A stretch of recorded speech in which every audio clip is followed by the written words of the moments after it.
अनि साथीहरू छुट्टी हुनुपर्ने मेरो योभन्दा आधा घन्टा अगाडि हो होइन। काम त मेरो 5 बजे भइन्छ होइन, 5 साढे 5 बजे भइन्छ, तर पनि म त्यहाँ वेट गरेर बसिरहेको हुन्छु क्या। अनि त्यहाँ वेट गऱ्यो गऱ्यो गऱ्यो गऱ्यो जहिले पनि वेट गऱ्यो होइन। सानो यही स्यालेरी दिन पनि ल्याङ ल्याङ ल्याङ ल्याङ ल्याङ ल्याङ ल्याङ।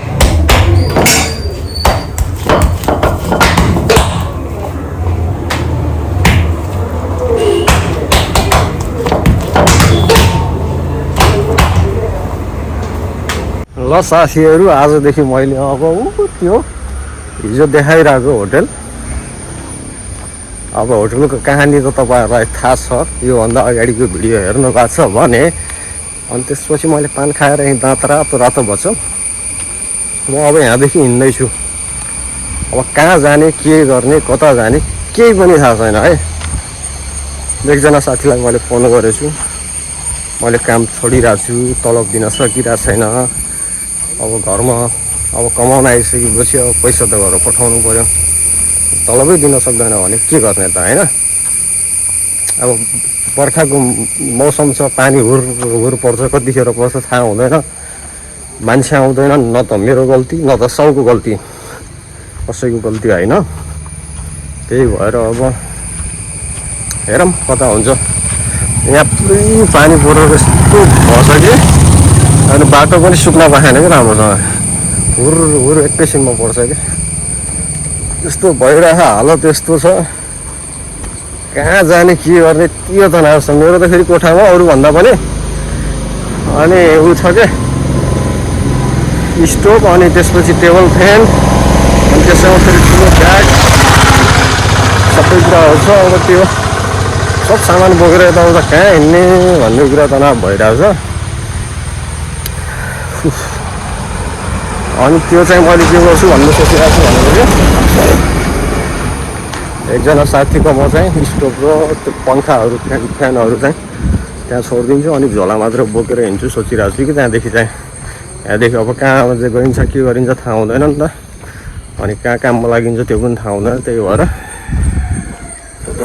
आधा चाहिँ त्यहाँ सामान छोडिदिन्छु, अनि त्यसपछि बल्ल अर्को साथीको कोठामा जान्छु भन्ने सोचिरहेको छु। अनि कहाँ हुन्छ यताउता कन्ट्याक्ट गरेर त्यसरी हिँड्छु सोचिरहेको छु मैले चाहिँ है।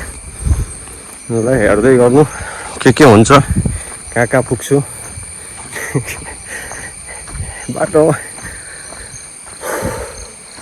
यस्तो भयो भने रुम्की हाँसम जस्तो हुन्छ यार, कहाँ भन्छ यार, सोच्नै सकिया छैन कि। अब यो ठाउँ फेरि जो पनि कमाउन गएकै रहेछन् भन्ने हुन्छ, ल होला होइन।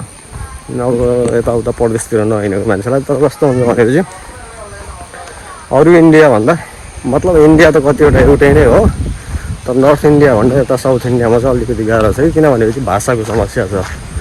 भाषा त म पुरै बोल्छु, तर पनि कस्तो हुन्छ भनेपछि नयाँ आउने साथीहरू त हुन्छन् अझै यहाँ टिक्दैनन् कोही पनि। बढीमा मुस्किलले भाडा बनाउनलाई 1 महिना बस्लान्, त्यसपछि 1 महिनाभन्दा बढी बस्नै सक्दैनन् यहाँ। किनभनेपछि मेन यहाँको उसले भनेको आफूले बुझिन्न, आफूले भनेको अरू तिनीहरूले बुझ्दैन नि त। त्यो भएर हो क्या मेन समस्या भनेको, अरू केही पनि छैन यहाँ। जस्तै अब नर्थ इन्डियातिर चाहिँ अब नर्मल्ली हिन्दी बोल्छन् होइन। अब हिन्दी त हामी नेपालीमा जसले पनि हिन्दी फिल्महरू हेर्ने मान्छे जसले पनि बुझ्छ नि होइन, सजिलो हुन्छ। भैया यो हो गया त्यो हो गया, केही भयो अब दुःख समस्या पऱ्यो भने पनि यस्तो भयो त्यस्तो भयो, बाटो कहाँ जाने हो सोध्न सजिलो भयो। यहाँ फेरि भाषा जानेकै मान्छेलाई पनि यहाँ औडा हुन्छ फेरि यहाँ त।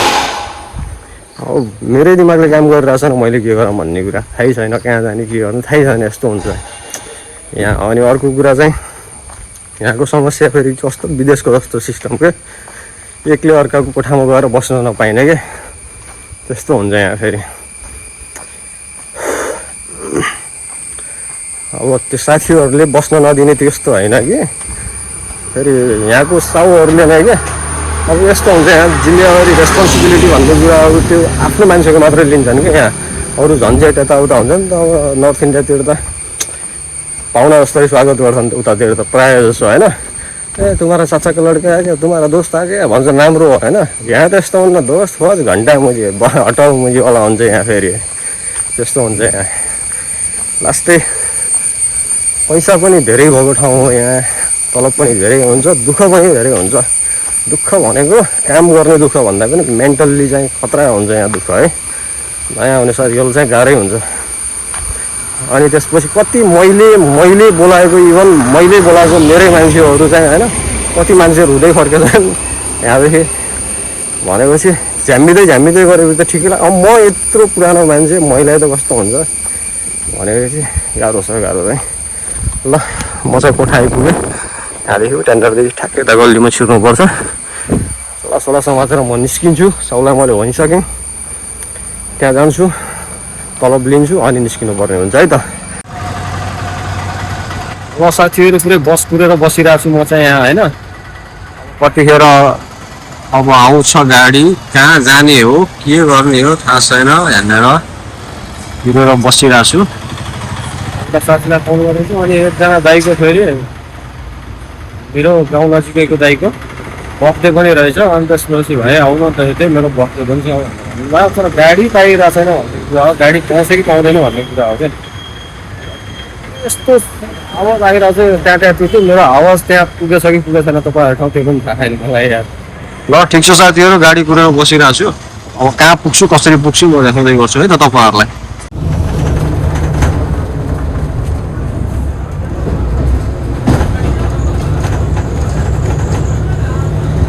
रातिको ठ्याक्क 8 बजे मैले गाडी पाएँ अहिले। अब जानुपर्ने कहाँ हो के हो थाहा छैन है।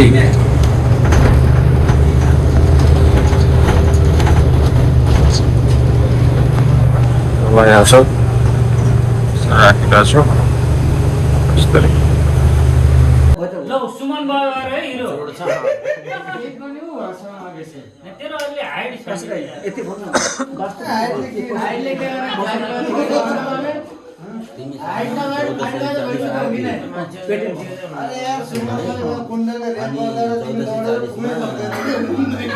मलाई दियो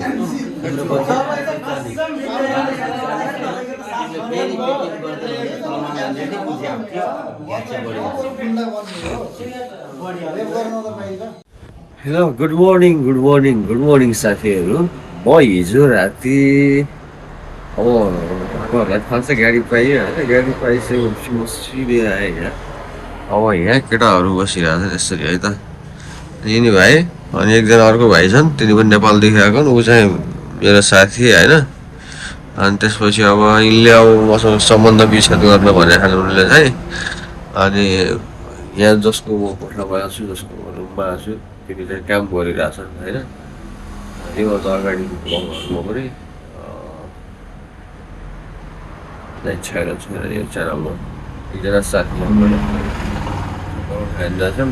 अनि यिनी चाहिँ मेरो फेरि लास्ट मिल्ने जिग्री हुन् कि यिनी फेरि होइन। जिग्री थिए अब चाहिँ हुन्न अरे यिनी चाहिँ। अबदेखि यिनी हुन्छ है। अबदेखि म तिमीसँग बोल्दा पनि बोल्दैन अबदेखि म तिमीसँग हिँड्दा पनि हिँड्दैन भनेर यस्तै छ नानी किन हो दिदी उठ्यो मसिनो तपाईँहरू मैले कुरा गरौँला होइन।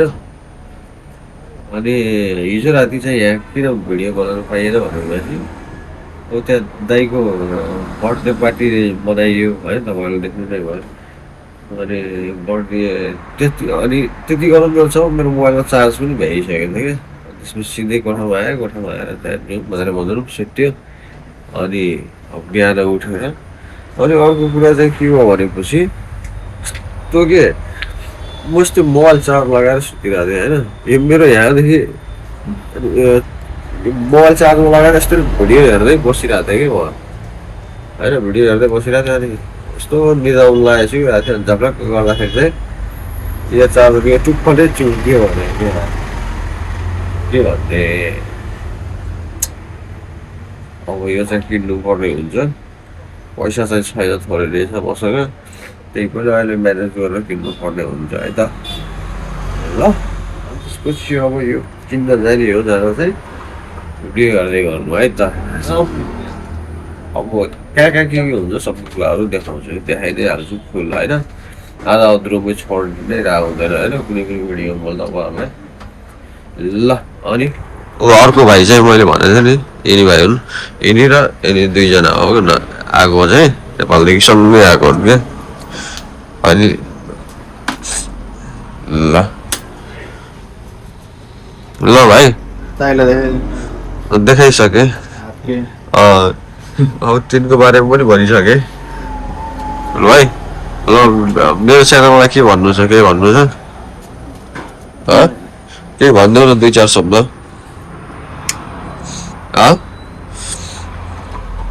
भला बनाइराख्नु होला कहाँ भला के बनाउने त बाहिर पो बनाउने हो त भलाको बाहिर बनाउने डकुमेन्ट्री थोरै न हो त भ्लग हो त यार डेली आफ्नो लाइफ स्टाइल हो त यार भ्लग भनेको त रियल लाइफ स्टाइल होइन बुझ्यौ कि कुनै कुरा ढाँट छेड नगरी कुनै स्टोरी नबनाइकन आफू कसरी जिइरहेको छु आफू कसरी हिँडिरहेको छु भन्ने कुरा होइन भ्लग भनेको यत्रो उज्यालो देखाइरहेको छ तिमी टेन्सनै नगर न यहाँ फ्ल्यास लाइट बालेर खिचिरहेको छु यार हेर न कति छ यार देखेर नि त चुरोट खाएको यो त हामी यस्तो हो नि त भाइ मेरो यो च्यानलमा चाहिँ रफ बोल्न पनि पाइयो क्या किन थाहा छ अब हामीले रफ बोल्छौँ भनेपछि कुरा गर्ने बेला कहिले कसो अनि लुकाउने किन त हामीले होइन हाम्रो पर्सनल लाइफ स्टाइल हो नि त कसैसँग हामीलाई सरकारको विषय छैन क्या हो कि नै कसले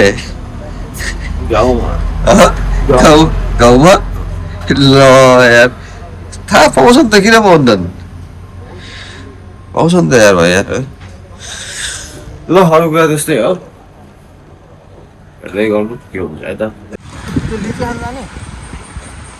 तिम्रो आइफोन त वाटरप्रुफ होइन र आऊ न म ल लिएरै वाटरप्रुफ हो क्या आऊ वाटरप्रुफ हो त नि भनेर है अब यहाँदेखि पानी खतरा हेर्नु साथीहरू पुरा हिजो राति भैया आएर फेरि यहाँ पुरै रातो थियो पानी अहिले चाहिँ पुरै निलो भइसक्यो फेरि मजा दामी तरिकाले राम्रैसँग अब हामी नुहाउन चलाएर पानी डह्रो छ क्या फेरि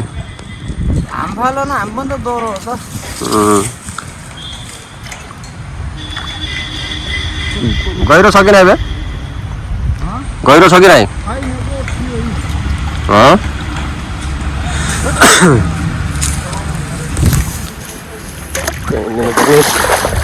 चिसो छ यार पानीमा कसम पर त त्यही गर्नु आउँदो रहेछ पर त त्यही गर्नु आउँदो रहेछ यार म चिसो रहेछ पानी यार कसम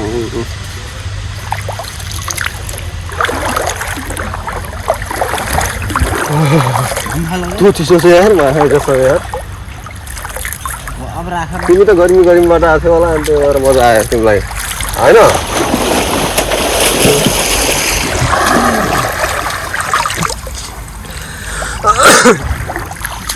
ल अब हामीले यदि पर्ने हुन्छ है मस्तो तरिकाले